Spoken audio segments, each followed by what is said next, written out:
অবৈধ পথে যুক্তরাষ্ট্রে যাওয়ার চেষ্টায় পানামা জঙ্গলের শরণার্থী কেন্দ্রে চরম মানবেতর জীবনযাপন করছেন অনেক বাংলাদেশি।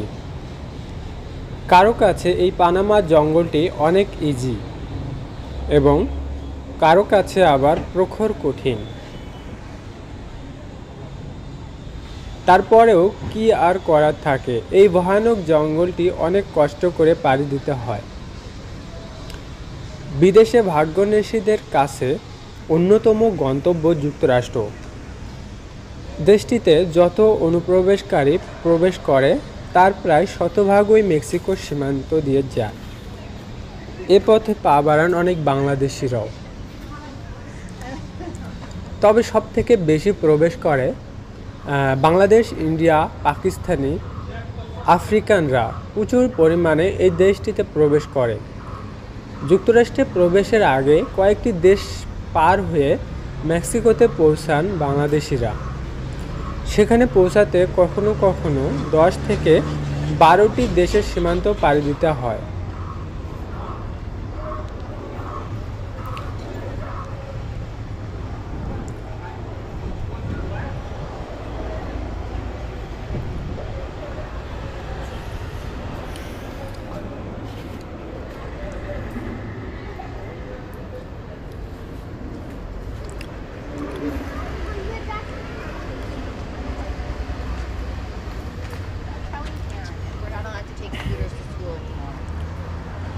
উন্নত জীবনের আশায় যুক্তরাষ্ট্রে যাওয়ার জন্য বেছে নিয়েছেন ভয়ঙ্কর পথ।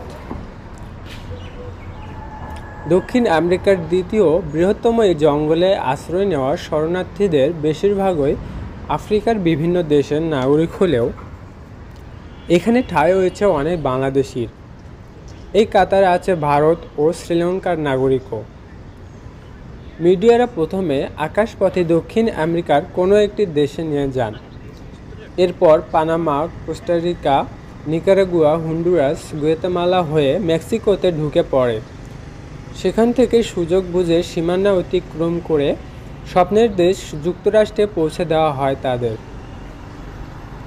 পাচারকারীরা সাধারণত জনবহুল এলাকা এড়িয়ে পাহাড় কিংবা জঙ্গলের পথকে বেছে নেয়। এই দুর্গম পথ পাড়ি দিতে গিয়ে মারা যান অনেকেই। এটি ব্রাজিলের অ্যামাজন জঙ্গলের পরে দ্বিতীয় ভয়ানক এই পানামা জঙ্গল। এই জঙ্গলে হিংস্র প্রাণী সহ নানান ধরনের জীবজন্তুর বসবাস এবং রয়েছে পাহাড়, পর্বত, হরেক রকম গাছপালা। আপনি সাধারণত কলম্বিয়া থেকে সরাসরি পানামাতে এন্ট্রি করতে পারবেন না। এর কারণ কলম্বিয়া এবং পানামার যে বর্ডার সীমানা রয়েছে সেখানেও বিরাট জঙ্গল রয়েছে, যে কারণে আপনাকে সমুদ্রের পার ঘেঁষে কিছুটা স্টিমারে দিয়ে পানামা জঙ্গলটাকে একটু কিছু দূর অতিক্রম করতে হবে। আপনারা গুগল ম্যাপ দেখলে বুঝতে পারবেন যে কলম্বিয়ার তুর্বো এবং নিকোলি থেকে স্টিমার ছাড়া হয়। এখান থেকে সরাসরি আপনাকে স্টিমার দিয়ে 2-3 ঘন্টা পাড়ি দিয়ে নারিকেল বাগানে নিয়ে যাবে। তারপর আপনি ডেরিয়ান গ্যাপে প্রবেশ করবেন। পানামার জঙ্গল সম্পর্কে আমি নেক্সটে আবারও ভিডিও আপলোড করব। সে পর্যন্ত সকলে ভালো থাকুন, সুস্থ থাকুন এবং পানামা জঙ্গল সম্পর্কে আপনাদের কোনো কমেন্টস থাকলে অবশ্যই কমেন্টসে জানাবেন। ভিডিওটি দেখার জন্য সকলকে অসংখ্য ধন্যবাদ।